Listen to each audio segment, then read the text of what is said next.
Little timing marks there.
Homemade spacer.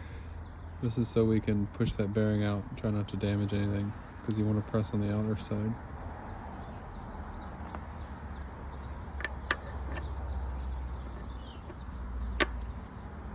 Good fit.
Wow, we just take everything apart.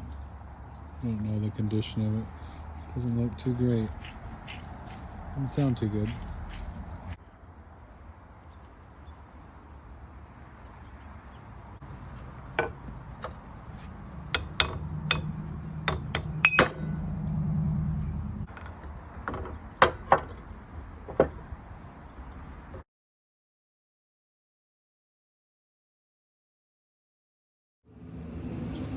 Alright, here's all the parts and pieces. Got it all apart. A little bit of rust in there. A bit of pitting on this piece here. The seal looks to be okay, but I'll see if I can find a new one. Bearings in here are really bad. Pretty nasty.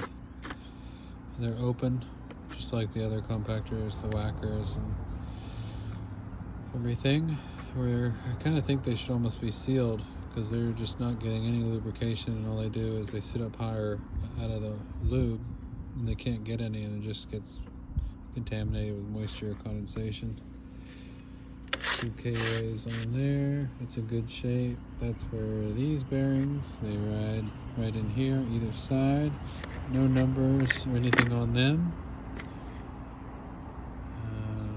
Yeah, gear looks to be in good shape. You can see the 2 dots, they line up. This is the pin that goes through.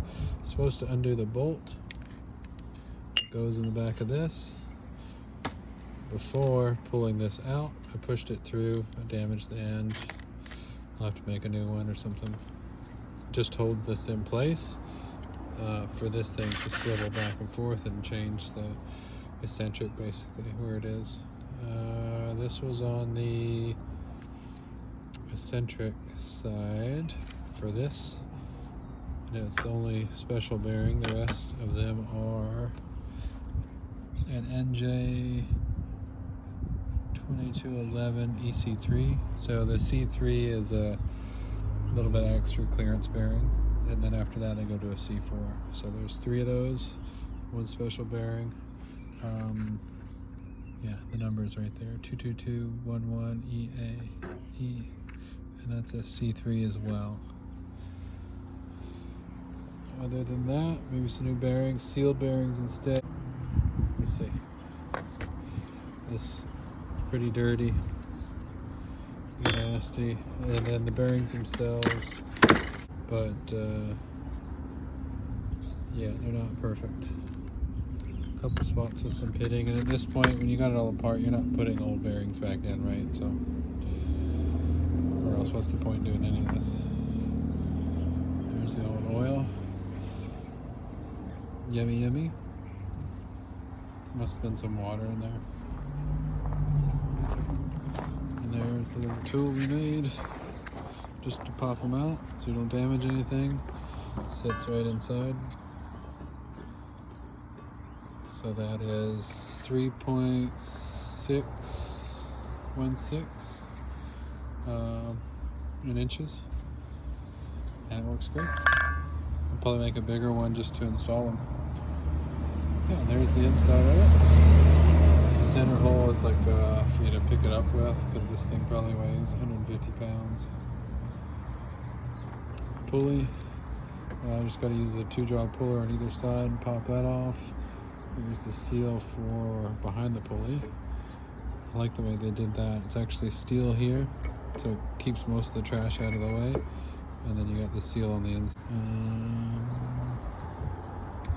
Probably looking for a part number. I'll have to pull it out to actually see. I can't tell. It's kind of crazy, but we'll clean them up, and we'll put a little bit of anaerobic and clean the threads and everything. So here's all the weights, and I've got all the weights marked, so I know the orientation we go back to put them together. So we'll get this cleaned up and get some bearings on order. All right.